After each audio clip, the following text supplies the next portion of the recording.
무엇을 배우시고 또 무엇을 느끼셨습니까? 이 12번의 시간 동안 굉장히 세세한 내용들이 다 기억나지는 않겠지만 마음속에 지금 드리는 두 가지 질문에 대해서는 꼭 정확한 답변을 하실 수 있기를 개인적으로 기대하고 있습니다. 먼저 첫 번째 질문은 성경은 무엇인가에 대한 질문입니다. 만약 누군가 여기 계신 분들에게 처음 만나는 분들이건 아주 오래된 친구건 간에 성경이 무엇이냐 이렇게 물어본다면 무엇이라고 답하실까요?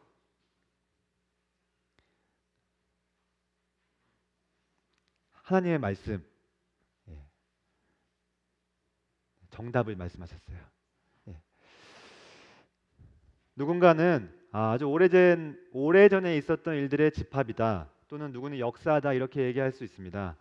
근데 이 12주 동안 함께 들었던 말씀을 기억하신다면 우리의 입술에서는 성경은 하나님의 말씀이다 이렇게 고백을 마땅히 해야 될 것으로 믿습니다. 다음 말씀을 함께 읽겠습니다. 두 개입니다. 시작. 모든 성경은 하나님의 감동으로 된 것으로 예언은 언제든지 사람의 뜻으로 낸 것이 아니요 오직 성령의 감동하심을 받은 사람들이 하나님께 받아 말한 것임이라. 우리 처음에 이익준 장로님께서 말씀하셨던 그 내용들 다 기억하신다면 우리가 성경의 기록한 사람들을 저자라고 하지 않고 기자라고 한다고 불렀던 것을 기억하실 겁니다. 기억하시죠? 지금까지 들었던 이 모든 말씀들이 모든 내용들이 사람의 뜻으로 나지 않았다는 것을 여러분 마음에 꼭 기억하셔야 됩니다. 그게 뭐 그렇게 중요한 내용인가요? 다들 여러 사람들의 그 문체와 스타일에 맞게 쓴 거 아닌가요? 이렇게 얘기할 수 있는데 성경을 그렇게 바라보게 되면은 자기 생각대로 판단하게 되고 사람의 생각대로 이해가 안 되는 부분은 넘어가기 마련입니다. 그게 이 시대의 굉장히 중요한 문제점 중에 하나거든요. 여기 계신 분들도 성경 하나님 말씀을 읽을 때 이거는 하나님 말씀이고 이거는 아니고 이렇게 생각하시면 믿지 않으시는 분들은 구원받지 못하고 이미 믿으신 분들은 나아가지 못합니다.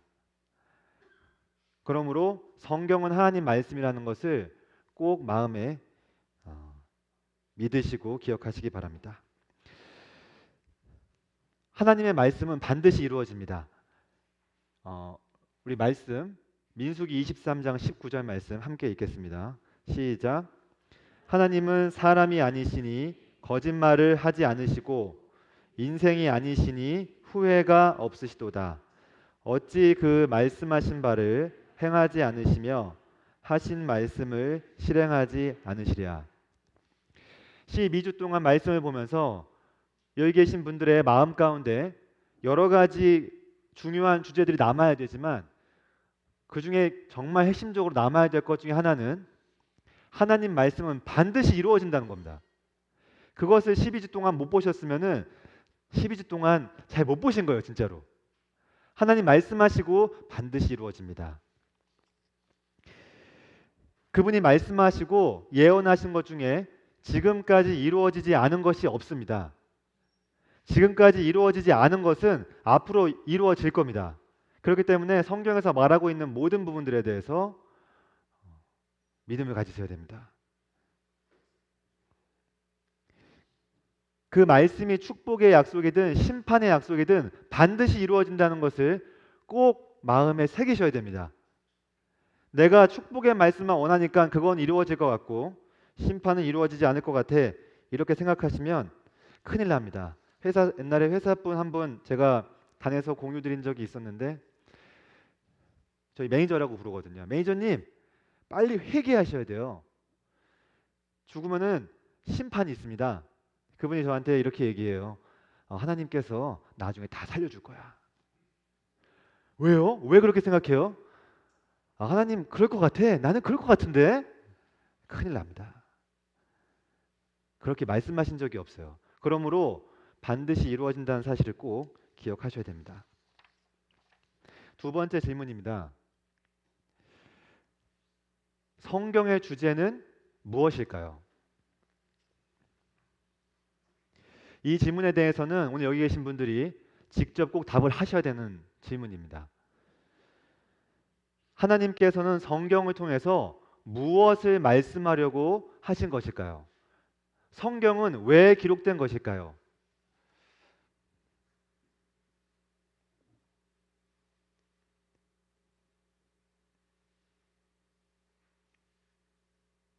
성경은 왜 기록된 것일까요?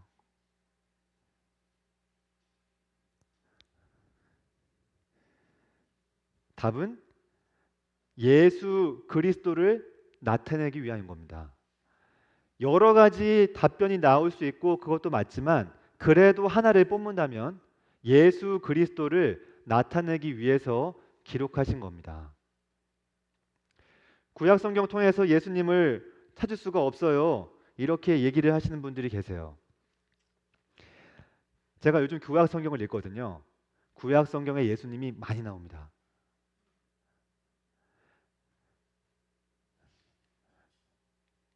예수님께서 이렇게 말씀하셨습니다. 요한복음 5장 39절. 너희가 이 성경은 구약 성경을 말하는 겁니다. 영생을 얻는 줄 생각하고 성경을 연구하거니와 이 성경이 곧 내게 대하여 증언하는 것이니라.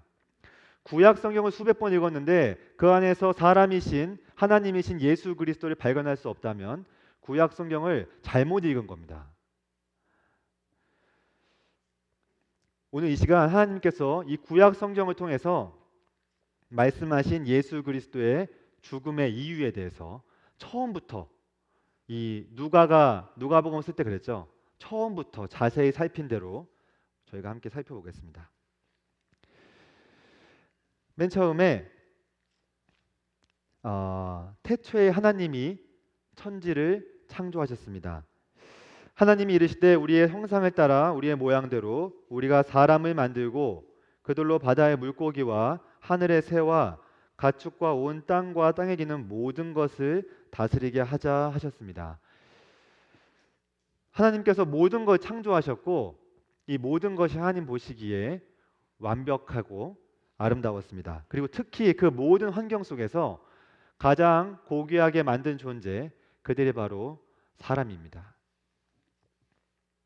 여러분 창세기 1장을 보시면서 어떠한 생각들을 가지셨는지 모르겠지만 이 창세기 1장을 보면은 하나님께 사람을 얼마나 사랑하시고 얼마나 놀라운 환경을 그들에게 주셨는지를 저희가 알 수 있습니다. 아담과 하와는 이 그림에서 보는 것처럼 모든 것이 완벽한 환경 속에 있었어요. 그때는 죽음이 없었고 하나님께서는 그들과 언제나 교제하길 원했습니다. 창세기 2장을 보면은 하나님께서 아담이 각각의 동물들의 이름을 어떻게 짓는지 보려고 가까이 오신 것을 볼 수 있습니다. 하나님께서는 여러분들이 하고 계신 것들에 굉장히 관심이 많으세요. 처음에. 그래서 그들과 교제하기 원하시고 그들과 사랑을 나누기를 원하셨습니다. 근데 아담과 하와는 그런 하나님의 명령에 불순종하고 죽음을 맞이하게 됐습니다. 같이 읽겠습니다. 시작. 선악을 알게 하는 나무의 열매는 먹지 말라. 내가 먹는 날에는 반드시 죽으리라. 그들은 하나님과 사랑의 관계에 살다가 이 불순종으로 인해서 관계가 단절됐습니다. 관계의 단절로 인해서 그 불순종의 결과로 이 땅에 온 게 죽음입니다. 죽음이라고 하는 것은 사람을 굉장히 낙심하게 합니다. 여러분들이 지금까지 무엇을 하신다 할지라도 이 죽음이라는 단어 앞에 서면은 모든 게 무의미해집니다. 최근에 우리나라에 굉장히 큰 비극이 있었죠. 여러분들 그걸 보시면서 무엇을 느끼셨나요? 느낀 그대로, 여러분들이 느끼신 그대로를 마음에 새기십시오. 여러분은 분명 그걸 보면서 슬픔을 느꼈고 참담함을 느꼈고 인생의 무상함을 느끼지 않았습니까? 전 국민이 트라우마에 빠졌다고 해요. 그 영상에 돌아서 저도 봤습니다. 저는 처음 봤어요. 사실 사람이 죽은 거를. 여러분 보셨습니까? 그 얼굴에 아무것도 없었어요. 저는 그게 제일 놀라웠어요. 죽은 사람의 얼굴에 아무것도 없었어요. 그 얼굴에. 아, 소망이 없구나. 저게 바로 이런 생각이 들었습니다. 불순종의 결과로 온 죽음은 사람을 정말 무가치하게 만들었습니다. 그거는 사람에게 있어 최악의 비극이고 우리 모든 사람에게는 참 안타까운 일입니다. 이 아담의 범죄로 인해서 아담의 후손인 모든 사람들은 다 하나님과의 관계가 단절된 가운데 태어나게 되고 그래서 죽음을 맞이하게 되고 이 죽음의 의미는 크게 세 가지가 있는데 육체적으로 죽는 것, 하나님과의 관계의 분리, 그리고 영원한 불못입니다. 아담과 하와는 어떻게든 이 문제를 해결하려고 하나님께 다시 나아가고 싶었어요. 원래 가까운 관계였으니까. 그래서 자기 나름대로 나뭇잎 치마를 만듭니다. 무화과 나뭇잎으로 치마를 만들어서 자신들을 가렸습니다. 사람은 기본적으로 부끄러움이 있으면 가리게 마련입니다. 어떻게든 가리게 마련이에요. 저도 그랬고 여기 계신 분들도 마찬가지로 생각이 듭니다. 하지만 하나님께서는 이 무화과 나뭇잎으로는 자신의 죄를 가릴 수 없다라고 말씀을 하셨습니다. 이 무화과 나뭇잎이 의미하는 것은 사람 개인의 노력을 의미하는 거예요. 우리는 어떻게든지 나를 감싸가지고 다른 사람 앞에 나아가려고 합니다. 사람들은 그 안에 있는 걸 보지 못하기 때문에 그들이 가리고 나오면 믿어줄지도 몰라요. 그러나 하나님께 앞에서는 그렇게 할 수가 없습니다. 여러분의 노력으로 가릴 수가 없어요. 아무리 선행을 하고 아무리 교회에 와도 여러분의 죄를 가릴 수가 없습니다. 그래서 하나님께서는 가죽옷을 입혀주신 것입니다.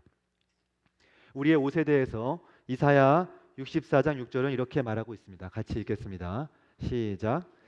우리는 다 부정한 자 같아서 우리의 의는 다 더러운 옷 같으며 우리는 다 잎사귀같이 시들므로 우리의 죄악이 바람같이 우리를 몰아가나이다.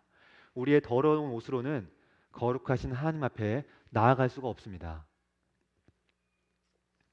아담과 하와가 하나님 앞에 나아가려면 방법은 딱 하나 있었습니다. 그것은 아담과 하와의 죄를 위해서 누군가가 대신 죽는 거였습니다.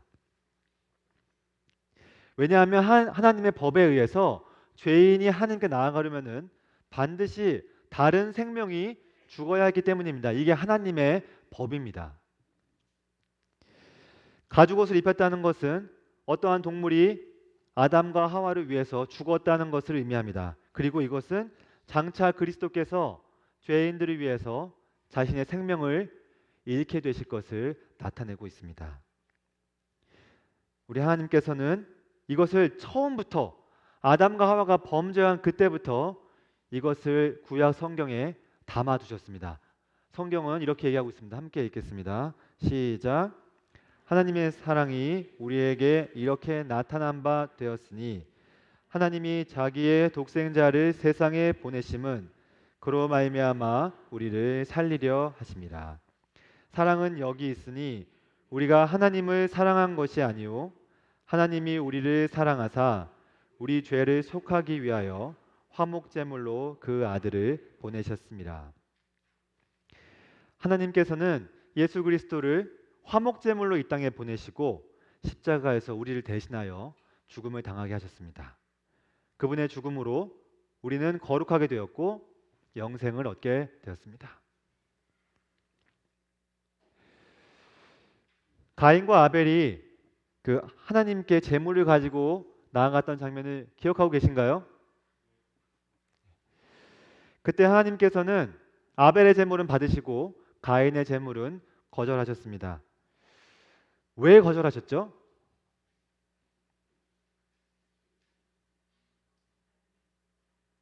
예, 크게 말씀해 주셔도 됩니다.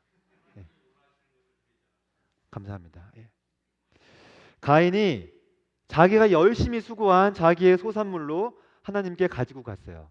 하나님께서는 그거를 거절했습니다. 그 히브리어 원어로 조금 더 보면은 하나님께서 그 재물을 쳐다보질 않았어요. 아예.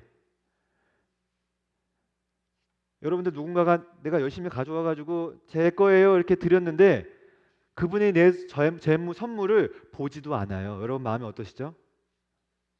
화가 나죠. 그래서 가인도 화가 났습니다. 그래서 가인이 화가 나서 어떻게 했죠? 동생을 쳐 죽였어요. 하나님께 화가 났는데 왜 동생을 쳐 죽였을까요? 이상하죠. 사람은 그렇게 이상합니다. 죄를 짓고 죄의 대상이 여기에 있어도 다른 곳에 죄를 하고 죄를 화풀이를 하고 자기가 죄를 지은 거에 대해서 정당하다고 얘기합니다. 하나님께 얘기하죠. 내가 내 아우를 지키는 자입니까? 왜 나한테 물으십니까? 가인의 제물을 받지 않으신 이유는 하나님께서 정하신 방법대로 나오지 않았기 때문이에요. 아벨은 하나님께 정하신 방법대로 제물을 드렸습니다. 오늘날에도 많은 사람들이 자기 방법대로 하나님께 나아가려고 합니다. 선행, 주로 선행이죠. 이게 세상 사람들하고 한번 얘기해 보세요. 어떻게 하면 천국 가실 것 같으세요? 착한 일 많이 하고 있어요. 저는 갈 것 같아요. 잘할 수 있을 것 같아요. 얘기 많이 합니다. 그렇게. 근데 그렇게는 못 갑니다. 왜냐하면 너무 간단한 비유인데 천국 문이 있고 천국 문에 열쇠를 넣는 부분이 있는데 다른 열쇠를 가지고 계속 돌려봐야 문이 열리지가 않아요. 너무나 간단하고 당연하고 확실한 비유 아닙니까? 하나님께서는 무엇이 열쇠인지 딱 말씀해 주셨어요. 가인은 그걸로 안 합니다. 내가 내 방식대로 꺼내가지고 막 돌리는 겁니다. 절대 안 열립니다. 지금도 여기 계신 분들 중에 혹시라도 내 방식대로 하면 되지 않을까 생각하시는 분 계십니까? 혹시? 교회를 오래 다녔어요. 교회 오래 다니면 천국 상속에 가 있지 않을까? 천만의 말씀입니다. 제가 확실하게 말씀드릴게요. 안 됩니다. 누군가 저한테 제 아주 가까운 분이 저한테 항상 얘기하시는 말이 있어요. 제가 참 안타까워요. 몇십 년째 듣고 있는 말인데 저희 어머니입니다. 우리 아들 발목 붙잡고 천국 가지 뭐. 어머니한테 항상 얘기해요. 어머니 안 돼요.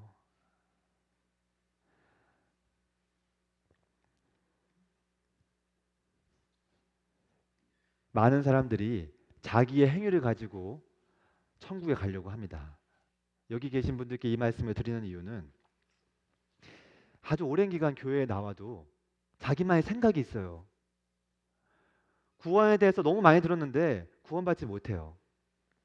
자기 생각으로 꽉 차 있습니다. 하나님의 방법이 무엇인지를 아는 게 가장 중요합니다. 성경은 이렇게 얘기를 하고 있습니다. 함께 읽겠습니다. 시작. 사람이 의롭게 되는 것은 율법의 행위로 말미암음이 아니요 오직 예수 그리스도를 믿음으로 말미암는 줄 알므로 우리도 그리스도 예수를 믿나니 이는 우리가 율법의 행위로서가 아니고 그리스도를 믿음으로써 의롭다 함을 얻으려 함이라. 율법의 행위로서는 의롭다 함을 얻을 육체가 없느니라. 그러나 아벨은 하나님께 정하신 그대로 나아갔습니다. 피의 제사를 하나님께 정하셨고 그것에 따라 나아갔고 그의 제사를 기쁘게 받으셨어요. 율법을 따라 거의 모든 물건이 피로써 정결하게 되나니 피 흘림이 없은즉 사함이 없느니라. 아벨이 희생 제물을 드린 것처럼 예수 그리스도께서 희생 제물이 되셔서 피를 흘리셨습니다. 그리고 우리의 모든 죄가 깨끗하게 됐습니다. 하나님과의 깨어진 관계가 회복이 된 것이고 하나님께 나아가는 것이 우리의 노력으로 된 것이 아니라 화목 제물이 되신 우리 주 예수 그리스도의 피로 됐다는 것을 아주 명확하게 얘기를 해주고 있습니다. 구원은 믿음으로 받는 하나님의 선물입니다. 우리 말씀을 같이 읽겠습니다. 두 구절입니다. 에베소서 2장 8절 9절, 골로새서 1장 21절 22절입니다. 시작. 너희는 그 은혜에 의하여 믿음으로 말미암아 구원을 받았으니 이것은 너희에게서 난 것이 아니요 하나님의 선물이라. 행위에서 난 것이 아니니 이는 누구든지 자랑하지 못하게 함이라. 전에 악한 행실로 멀리 떠나 마음으로 원수가 되었던 너희를 이제는 그의 육체의 죽음으로 말미암아 화목하게 하사 너희를 거룩하고 흠없고 책망할 것이 없는 자로 그 앞에 세우고자 하셨으니. 노아 시대 사람들은 하나님 말씀을 무시하고 살았습니다. 그들은 인생이란 죽으면 끝이라고 생각했어요. 혹시 여기 계신 분들도 인생은 죽으면 끝이라고 생각하십니까? 성경은 하나님을 모르는 사람들의 상태에 대해서 시편 53편 1절 2절에 이렇게 말씀하십니다. 어리석은 자는 그의 마음에 이르기를 하나님이 없다 하도다. 그들은 부패하며 가증한 악을 행하며 선을 행하는 자가 없도다. 하나님이 하늘에서 인생을 굽어 살피사 지각이 있는 자와 하나님을 찾는 자가 있는가 보려 하신즉 하나님을 찾는 자가 없었어요. 여러분, 하나님을 찾는 자가 이 땅에 없었다는 것이 너무 놀랍지 않습니까? 하나님께서는 사람들의 죄악을 보시고 홍수로 이 땅을 심판하기로 결정하셨습니다. 이 홍수의 심판에서 구원받기 위해서는 딱 한 가지 방법이 있습니다. 그것은 여 뒤에 보이는 저 배 보이시나요? 노아가 만든 방주에 타는 겁니다. 그것이 그 시대에 있었던 유일한 구원의 길입니다. 이와 마찬가지로 지금 이 시대에도 오직 예수 그리스도를 믿음으로 말미암는 그 길만이 구원의 길입니다. 노아의 가족들이 이 방주 안에서 매우 안전했듯이 지금도 예수 그리스도 안에 있는 사람들은 안전하고 심판으로부터 벗어날 수 있습니다. 하나님께서 말씀을 통해 이렇게 말씀을 하고 계세요. 다른 이로서는 구원을 받을 수 없나니 천하 사람 중에 구원을 받을 만한 다른 이름을 우리에게 주신 일이 없음이라 하였더라. 우리 요한복음 14장 6절은 함께 읽겠습니다. 시작. 예수께서 이르시되 내가 곧 길이요 진리요 생명이니 나로 말미암지 않고는 아버지께로 올 자가 없느니라. 하나님께서 아브라함에게 아들 이삭을 바치라고 말씀하셨습니다. 아브라함은 하나님의 약속을 믿음으로 기꺼이 자기 아들을 번제물로 바쳤죠. 그리고 하나님께서는 그의 믿음을 보시고 여호와 이레라고 알려주시면서 숫 양을 숫풀에 걸리게 하셨습니다. 이삭을 대신해서 죄 없이 그 흠 없이 죽은 그 양처럼 예수 그리스도께서 우리를 위해서 대신해서 죽음을 당하신 것입니다. 아브라함과 이삭의 이 장면을 보면서 우리 주 예수 그리스도를 기억하셔야 됩니다. 아브라함은 어떻게 보면 하나님이고 이삭은 어떻게 보면 예수님이죠. 그리고 거기에 어린 양이 있으시고 저희가 저기에 누워야 됩니다. 여러분들이 여기에 누워 계신 거예요, 원래. 근데 저 어린 양이신 예수께서 대신 죽음을 당하신 것입니다. 이사야 53장 4절 6절 함께 읽겠습니다. 시작. 그는 실로 우리의 질고를 지고 우리의 슬픔을 당하였거늘 우리는 생각하기를 그는 징벌을 받아 하나님께 맞으며 고난을 당한다 하였노라. 그가 찔림은 우리의 허물 때문이요 그가 상함은 우리의 죄악 때문이라. 그가 징계를 받음으로 우리는 평화를 누리고 그가 채찍에 맞음으로 우리는 나음을 받았도다. 우리는 다 양 같아서 그릇 행하여 각기 제 길로 갔거늘 여호와께서는 우리 모두의 죄악을 그에게 담당시키셨도다. 이스라엘 백성들이 이집트에서 노예 생활을 하다가 이제 하나님의 그 은혜로 인해서 재앙을 내리시고 그들을 구원하십니다. 이 10가지 재앙 중에 마지막 재앙 혹시 기억하고 계십니까? 그 마지막 재앙에서 벗어날 때 우리가 그 절기를 유월절이라고 했었죠. 마지막 재앙은 모든 처음 태어난 것의 생명을 요구하는 것이었습니다. 이 죄에 대해서 심판과 구원의 길을 나타내시는데 성경은 바로 이 유월절 어린 양이 바로 우리 주 예수 그리스도라는 것을 명확하게 기록하고 있습니다. 이튿날 요한이 예수께서 자기에게 나아오심을 보고 이르시되 보라 세상 죄를 지고 가는 하나님의 어린 양이로다. 고린도전서 5장 7절에는 아주 명확하게 얘기를 하고 있습니다. 우리의 유월절 양 곧 그리스도께서 희생되셨느니라.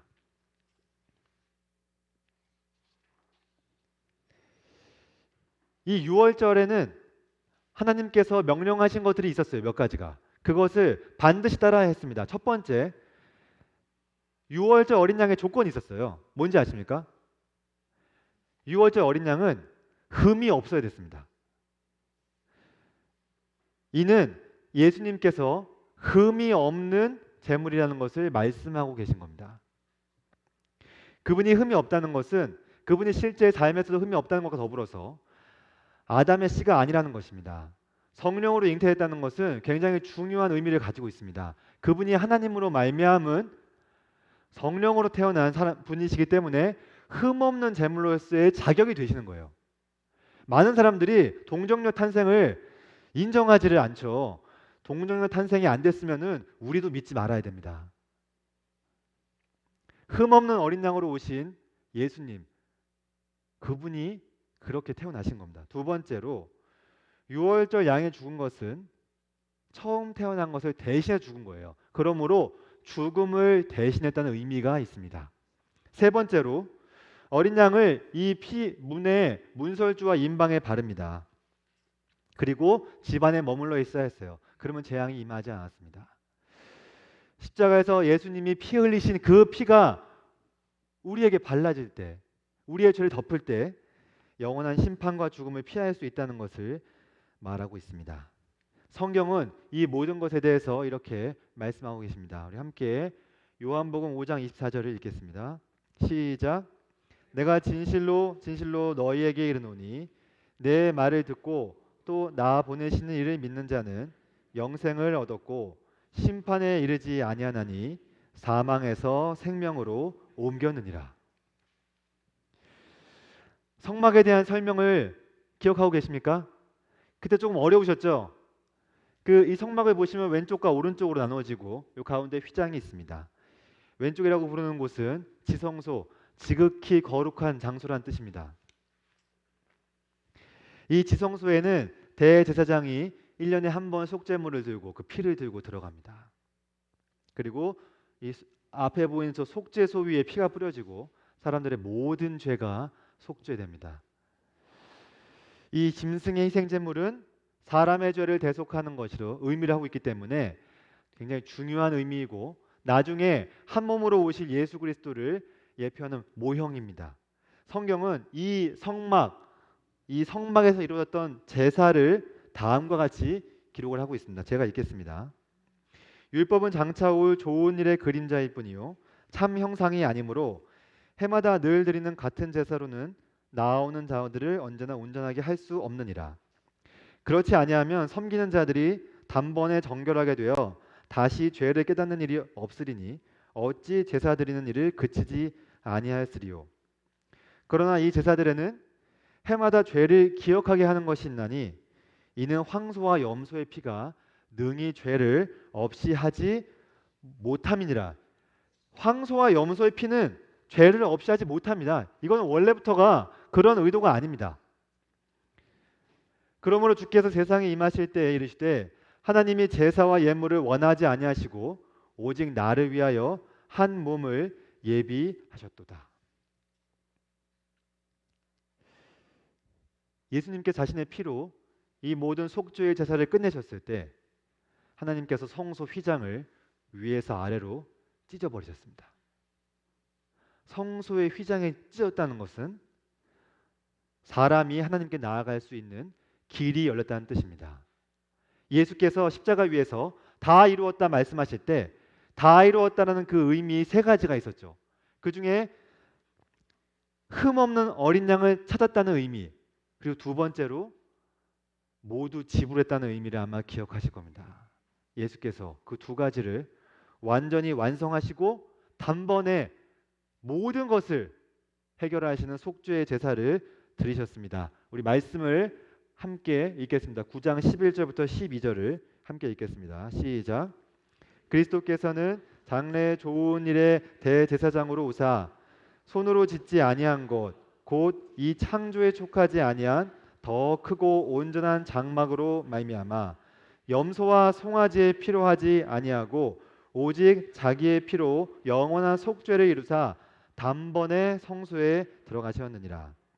그가 거룩하게 된 자들을 한 번의 제사로 온전히 영원히 온전하게 하셨느니라. 꼭 기억하십시오. 예수님께서 한 번의 제사로 온전하게 하셨다는 것을 꼭 기억하셔야 됩니다. 히브리서 10장 17, 20절 이렇게 말씀하십니다. 또 그들의 죄와 그들의 불법을 내가 다시는 기억하지 아니하리라 하셨으니 이것들을 사하셨은즉 다시 죄를 위하여 제사 드릴 것이 없느니라.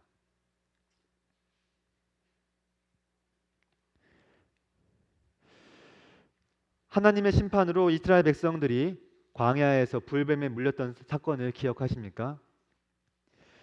이는 모든 사람이 죄로 인해 죽게 된 것을 의미하고 있습니다. 바로 우리를 의미하고 있는 겁니다.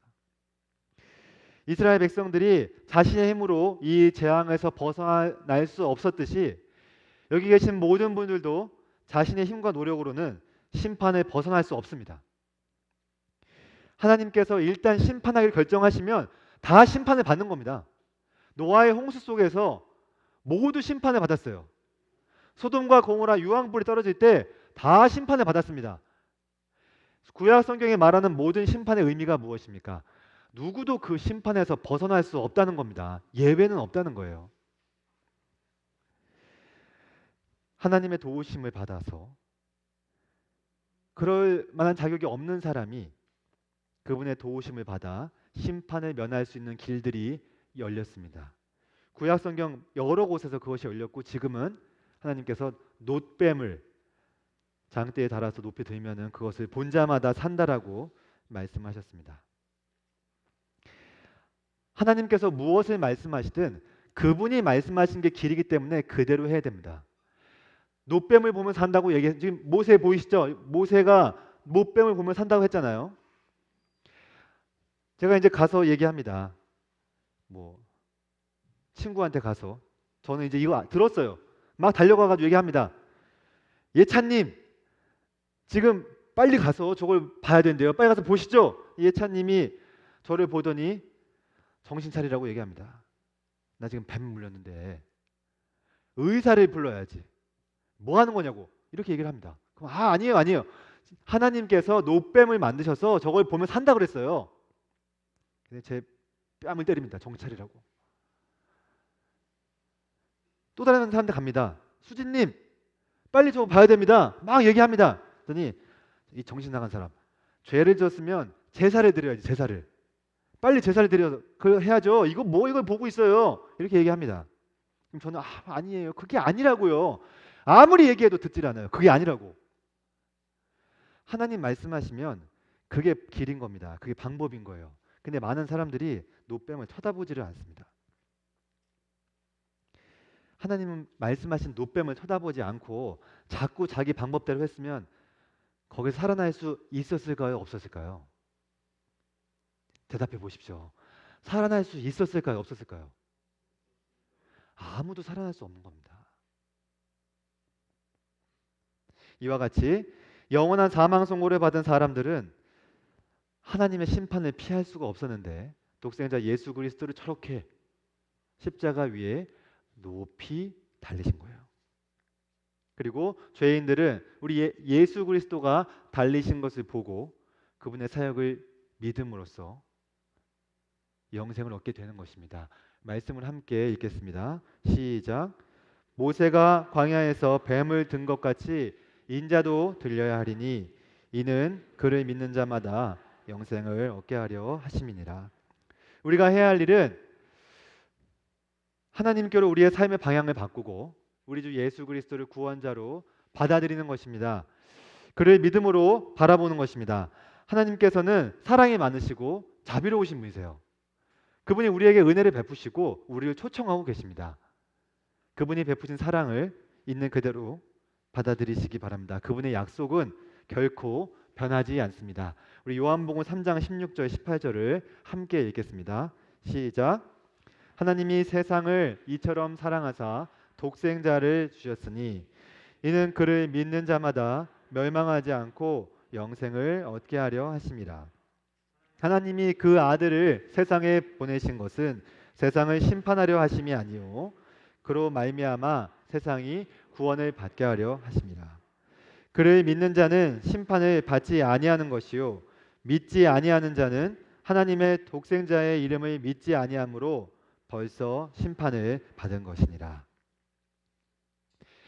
성경은 이 세상 사람을 딱 두 부류로 나누고 있습니다. 심판을 받은 사람, 심판을 받지 않은 사람이에요. 정확하게 성경은 그렇게 얘기하고 있죠. 심판을 받은 사람, 심판을 받지 않은 사람입니다. 심판을 받을 사람, 심판을 받지 않을 사람이 아니에요. 여기 계신 분들 중에 나는 지금 어디에 있는가 깊이 생각해 보셔야 됩니다. 여러분들은 어디 계십니까? 심판을 받지 않는 곳에 계십니까? 심판을 받는 곳에 계십니까? 한 번 죽는 것은 사람에게 정하신 것이요 그 후에는 심판이 있다라고 성경은 기록을 하고 있습니다.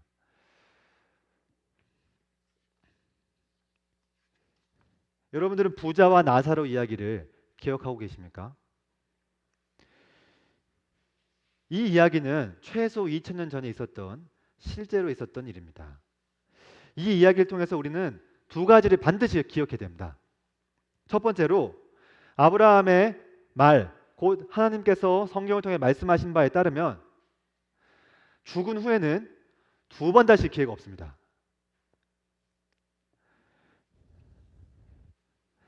나사로가 아브라함에게 얘기하죠. 나사로를 보내서 이 물 한 방울 내 혀를 서늘하게 해달라고 했죠. 아브라함이 뭐라고 했습니까? 너희와 우리 사이에 큰 구렁텅이가 있어서 여기서 거기로 가고자 하되 갈 수 없고 거기서 일로 건너올 수 없게 됐다.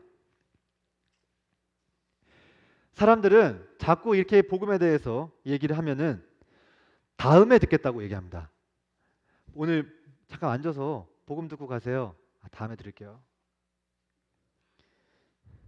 주님께 지금 돌아오세요 하면은 다음에 돌아갈게요. 돌아오라고 하면 아직 아닌 것 같아요. 믿음을 가지세요. 아닌 것 같아요. 아직 아닌 것 같아요. 아직. 근데 그거 아십니까? 그 다음이라고 하는 거는 여러분들이 결정하는 게 아닙니다. 사람들은 굉장히 착각하고 살아요. 교회 다니는 사람도 그렇죠. 오늘 꼭 교회 이번 주 꼭 교회 오세요. 다음 주에 갈게요. 다음 주가 올지 안 올지를 어떻게 장담하세요? 전 참 이해가 안 됩니다. 자신 있으신가 봐요. 하나님이신가 봐요. 다음은 없습니다. 다음은 우리가 결정하는 게 아니에요. 다음은 하나님이 결정하시는 겁니다. 오늘 회개하지 않으면 언제 하시려고 합니까? 다음에 하시려고요? 누가복음 12장에 있던 부자, 또 다른 부자 기억나세요? 내 영혼아 내가 벌어둔 것을 열심히 먹고 자고 쓰고 하자고 했죠. 그때 하나님 뭐라고 말씀하셨습니까? 이 어리석은 사람아, 오늘 밤에 네 영혼을 뜯는다고 했습니다. 여러분 오늘 밤에 잘 넘어갈 것 같습니까? 여러분 진짜 어리석은 겁니다. 하나님 말씀을 빌어서 제가 담대하게 말씀을 드릴게요. 여러분 내일을 장담합니까? 그건 여러분의 몫이 여러분의 주권이 아닙니다. 오늘 회개해야 되면 오늘 회개할 길이 왔으면 오늘 회개하고 저 문을 나가셔야 되는 거예요. 여러분 최근에 있었던 여러 가지 일들이 우리에게 무엇을 알려주고 있습니까? 내일이 없다는 것을 알려주고 있는 거 아닙니까? 근데 왜 우리는 자꾸 내일, 다음 얘기합니까? 경험 때문이죠. 내일, 다음 이렇게 하면서 오래 사신 분들이 많죠. 주변에. 내 얘기를 생각하지 마세요. 그리고 그날이 오면은 두 번 다시 기회는 없습니다. 저는 이 얘기를 맨날 이렇게 목이 터져라 얘기합니다. 이게 사실이 아니면 저는 목이 터져라 얘기하지 않아요. 사람들에게. 여러분 오늘 여기 몇 주 나왔습니까? 12주 나오셨습니까? 12년 나왔습니까? 오늘이 회개의 기회면 오늘 회개하고 가십시오. 오늘의 믿음이 날이면 오늘 믿음을 가지십시오. 두 번째 알아야 할 사실은 2000년 전에 고통 가운데 있던 그 부자는 지금도 고통 가운데 있다는 겁니다. 그때 고통이 있고 지금은 없을 것 같습니까? 그 부자가 지금 여러분들에게 가장 하고 싶은 얘기가 뭔지 아십니까? 이 고통받는 곳에 오지 말라는 겁니다. 제가 왜 그 고통이 영원하고 매우 심각하다고 생각하는지 아십니까? 그 고통을 당하지 않기 위해서 하나님의 아들이 오셨기 때문이에요. 만약 그 고통이 다른 걸로 해소가 되고 다른 걸로 다 덮어지는 것들이라면 다른 사람을 보내면 됩니다. 한 천사를 보내면 되죠. 근데 하나님의 아들이 직접 오셨어요. 왜 그랬을까요? 굉장히 두려웠어요. 하나님의 아들이 고통을 해결해 주기 위해서 오실 정도의 고통인 겁니다. 영원한 고통이고 심각한 고통이에요.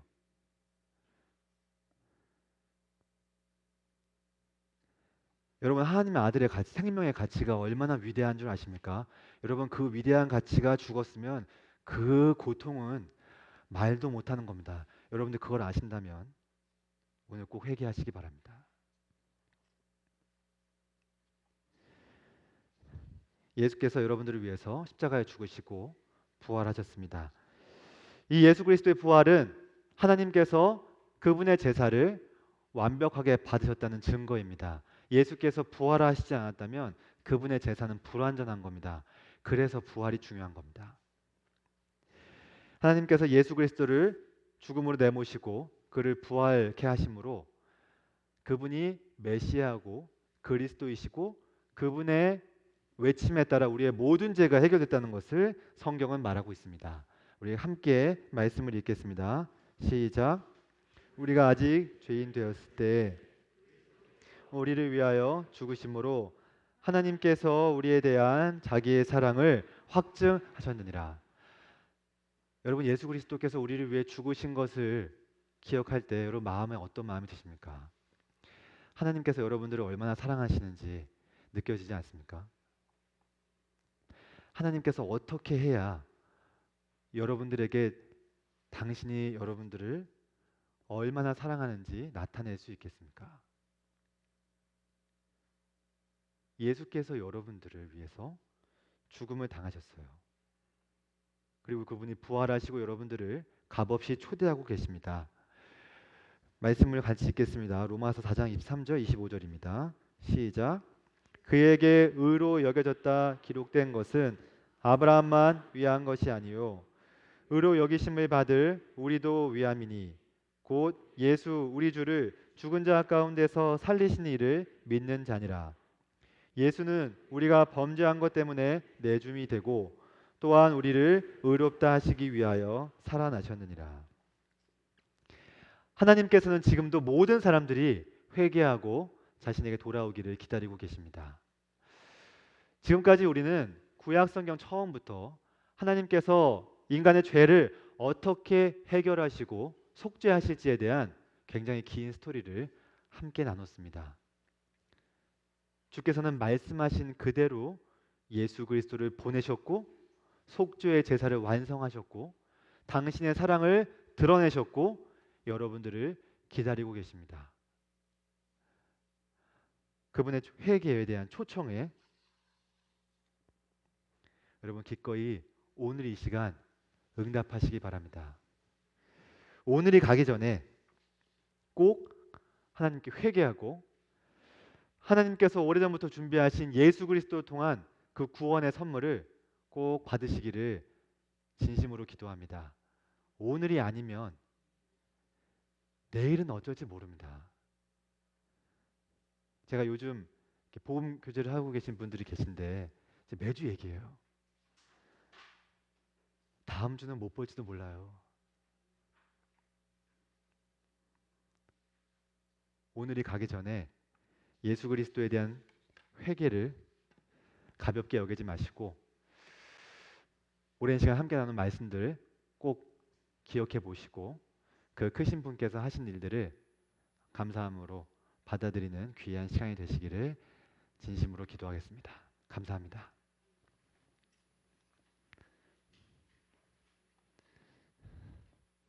잠깐 1분만 쉬었다가 제가 이제 정리하는 시간을 준비했거든요. 그래서 마지막으로 정리하는 시간 갖고 기도하는 시간 갖겠습니다. 잠깐 1분만 정리하겠습니다.